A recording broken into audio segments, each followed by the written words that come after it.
nilalang kung di siya nang hinayang, hindi siya sayang. Unawain at respeto mo siya.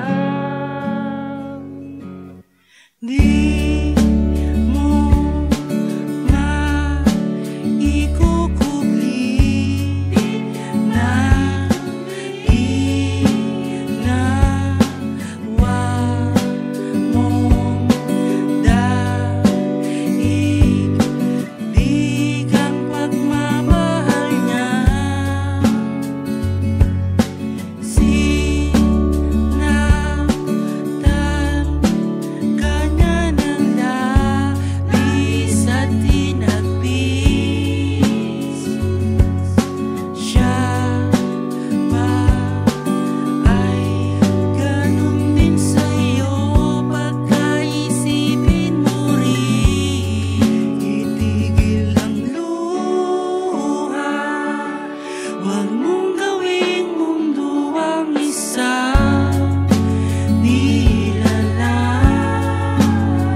kung sa tingin niya ay ika'y hindi sapat, ay doon nagkakamali siya. Itigil ang luha.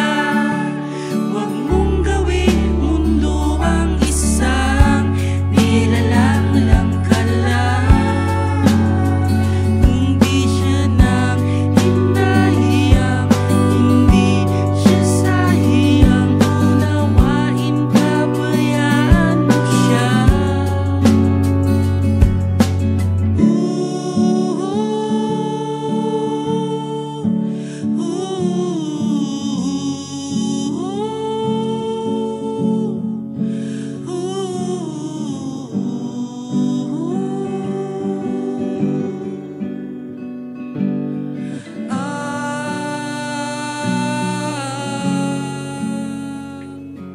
Bakit di ka nang hinayang at sobrang dali sa'yo? Dumating sa punto na ayoko na makita ang imahe. Kaso nakakorda sa isip mga pangako mong sinabi. Grabe ka naman sa akin, di mo alam ang nangyayari. Baka nung humiling sa tala na lagi ka sumaya, tinanggal ako sa iyong buhay. Kaso lang ako taya, di bali nang ako mabuo. Basta ika'y mabuo, lahat ng sinasabi ko sa'yo dati ay